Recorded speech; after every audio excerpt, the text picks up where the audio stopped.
비난이라고 불리우는 아주 중요한 말씀이 있습니다. 무릇 남에게 대접받고자 하는 대로 남을 대접하라고 하는 하나님의 말씀이죠. 사람들과의 관계에 이 말씀을 적용해 본다면 사람과의 관계는 마치 거울과도 같아서 한쪽 편에서 상대방을 어떤 마음과 자세로 대하는가에 따라서 상대방도 그런 마음과 자세로 나를 대하게 된다고 하는 거죠. 그래서 상대방에게 좋은 대접을 받고자 한다면 먼저 그 사람을 소중하게 대접하라고 하는 그런 의미가 될 것입니다. 그런데요, 이 말씀은 비단 사람과의 관계에만 적용되는 것은 아닙니다. 우리가 하나님과 관계할 때도 이 말씀은 역시 황금률이 된다고 하는 거죠. 엘리 제사장의 두 아들인 홈리와 비느하스가 하나님께 드릴 제물을 탐하고 회막에서 수정두는 여인과 동침하면서 하나님의 성소를 더럽힐 때에 하나님께서는 하나님의 사람을 통해서 그에게 경고하여 이런 말씀을 들려주세요. 사무엘상 2장 30절에 그러므로 이스라엘의 하나님 나 여호와가 말하노라 내가 전에 내 집과 내 조상의 집이 내 앞에 영원히 행하리라 하였으나 이제 나 여호와가 말하노니 결단코 그렇게 하지 아니하리라. 나를 존중히 여기는 자를 내가 존중히 여기고 나를 멸시하는 자를 내가 경멸하리라. 하나님께서 전에 엘리의 집을 축복하면서 그 집과 그 문을 또 그 가문을 정교하게 세워줄 것을 말씀하셨지만 저들이 하나님께 드리는 제사를 멸시하고 또 성소를 더럽히며 하나님을 경멸하자 하나님께서는 그들을 경고하신 것입니다. 이제 나 여호와가 말하노라 나는 나를 존중히 여기는 자를 존중히 여기고 나를 멸시하는 자를 경멸하리라.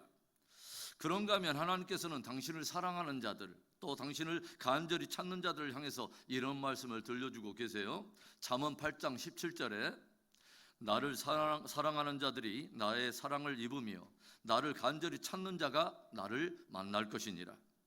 어른들이 하는 말 중에 미움도 자기에게서 나고 이쁨도 자기에게서 난다는 말이 있듯이 하나님을 사랑하는 자들이 하나님의 사랑을 입게 되고 하나님을 간절히 찾는 자가 하나님을 만나게 된다고 하는 것입니다. 하나님을 존중히 여김으로 그분께 존중히 여김을 받고 그분을 사랑함으로 그분의 사랑을 입고 그분을 간절히 찾음으로 마침내 하나님을 만나게 되는 그 복된 은혜가 저와 여러분에게 있기를 축원합니다. 오늘 시편 41편 역시 다윗의 시로서 주석가들은 이 시편을 개인 탄원시라고 분류하고 있어요.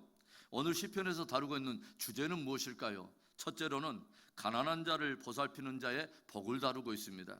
1절의 말씀 가난한 자를 보살피는 자에게 복이 있음이요 재앙의 날에 여호와께서 그를 건지시리로다. 여기에서 가난이라고 하는 이 단어의 의미는 물질적인 궁핍뿐만이 아니라 질병과 외로움 또는 영적인 빈곤과 약함을 포괄적으로 포함하는 그런 개념이라고 말할 수 있어요.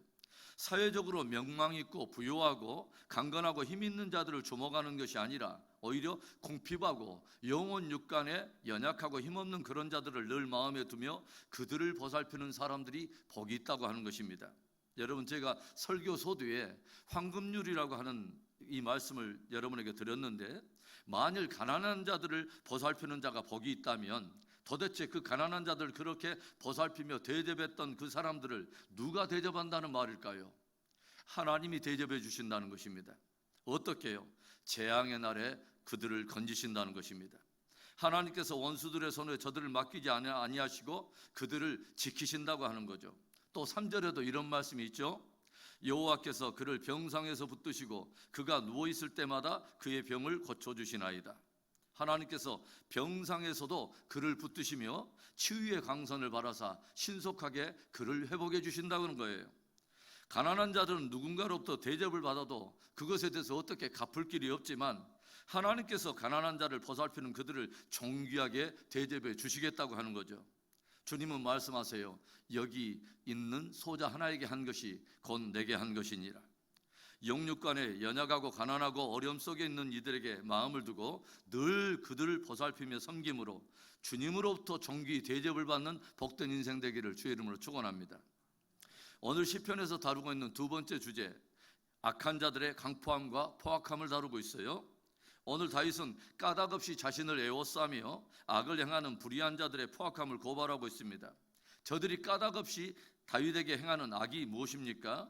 5절의 말씀에 나의 원수가 내게 대하여 악담하기를 그가 어느 때나 죽고 그의 이름이 언제나 없어질까 하며, 악한 원수들이 다윗에 대해서 악담하는 말이 뭐냐면, 다윗 그가 도대체 언제 죽을 것이냐, 그의 이름은 언제나 이 역사의 무대에 사라져 버릴 것이냐, 그렇게 악담을 한다는 거죠.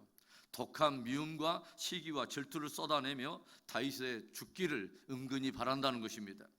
병상에 있는 다윗, 아파하고 신음하고 있는 다윗을 찾아와서 앞에서는 거짓으로 평안을 말하는 것 같지만 곧장 뒤돌아서는 비방하고 조롱하면서 악을 쏟아낸다는 거예요.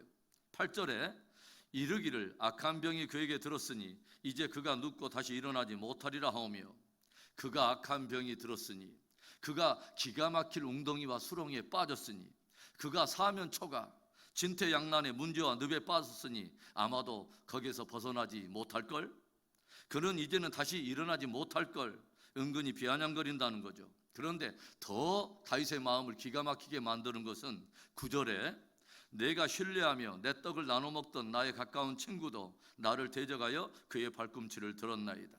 내가 이제 병드니까, 내가 힘없고 약해지니까, 심지어 예전에 내가 그렇게 신뢰하면서 나의 떡을 나눠서 먹이던 그 가까운 친구조차도 나를 배반하더라고 하는 것이죠. 내 신세를 그렇게 지고서도 오히려 이제 그 친구조차도 나를 거스리며 대적하며 그 발꿈치를 나를 향해서 곧게 세우더라고 하는 거죠. 결국 다윗이 인생을 살아가면서 철저하게 깨닫고 배운 교훈이 있다면 뭘까요? 사람은 결국 믿음의 대상이 아니더라고 하는 거죠. 사람은 바라고 의지할 대상이 아니더라고 하는 거죠. 그래서 사람들로부터의 배반과 억압과 고난을 경험하는 가운데 다윗은 이제는 하나님만을 의지하고 하나님만을 소망하는 그의 믿음이 더욱 깊어져 갑니다. 어제 시편 40편 마지막 17절에 다윗이 하나님께 드렸던 그 고백을 여러분 기억하십니까? 나는 가난하고 궁핍하오나 주께서는 나를 생각하시오니 주는 나의 도움이시오 나를 건지시는 이시라. 나의 하나님이여 지체하지 마소서. 여러분, 사람들로부터 모함을 당하고 심지어 대적들로부터 참소를 당할 때 함께 모함하고 함께 참소하지 마시고 우리의 영원한 도움이시오 우리를 건지시는 그 하나님께 나아가 마음을 쏟으시기를 바랍니다. 지체하지 아니하시는 하나님께 은혜를 구하는 가운데 큰 힘을 얻고 승리하는 복된 저와 여러분 되기를 축원합니다. 오늘 시편에서 다루고 있는 마지막 세 번째 주제, 하나님을 인한 승리의 확신과 찬송을 다루고 있어요.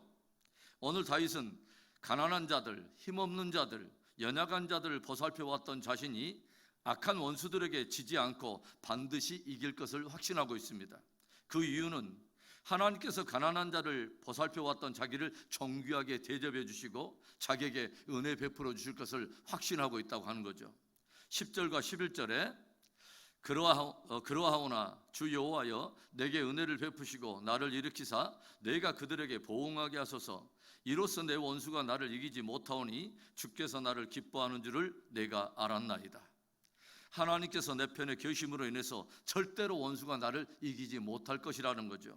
하나님이 나를 기뻐하는 줄을 내가 알았나이다. 얼마나 놀라운 고백입니까? 하나님이 나를 기뻐하신다. 나는 하나님이 기뻐하는 자다. 놀라운 선포인 거죠. 12절의 말씀, 주께서 나를 온전한 중에 붙드시고 영원히 주 앞에 세우시나이다. 다윗이 무엇을 고백합니까? 하나님이 나를 기뻐하시는 것은 내가 완전하고 완벽해서가 아니라 오히려 주께서 은혜 가운데 나를 온전하게 빚으실 것이며 마침내 나를 주 앞에 세우실 거라고 하는 거죠. 오히려 주께서 은혜 가운데 나를 온전히 빚어내실 것이고 그분이 마침내 끝까지 나를 붙들어서 주님 앞에 세워 승리하게 하실 거라고 하는 거죠. 내가 기가 막힐 웅덩이와 수렁 같은 처절한 운명에서 구원받은 것도 주께서 내게 베푸신 은혜일진데 주를 의지하는 나를 온전하게 빚으셔서 마침내 주 앞에 영원히 세우시는 것도 주께서 은혜 가운데 이루시는 은혜가 될 거라고 하는 거죠. 그래서 다윗은 이런 놀라운 감격을 담아서 주님 앞에 이런 선포로 그의 이 시편의 고백을 마치고 있습니다. 13절에 이스라엘의 하나님 여호와를 영원부터 영원까지 송축할지로다. 아멘, 아멘. 사랑하는 성도 여러분, 오늘 시편은 가난한 자를 살피는 자가 복이 있다고 우리에게 들려줍니다. 하나님을 경외하기 까닭에 가난한 자들을 귀하게 여기며 보살핀 저들을 하나님이 존귀하게 대접하시고 그들을 병상에서 치료하시며 대적들에게서 건지리라 축복하십니다. 주께서 저들을 온전함으로 붙드시고 영원히 주 앞에 세우리라 선포하며 축복하고 있습니다. 이러한 복이 저와 여러분에게도 있기를 축원합니다.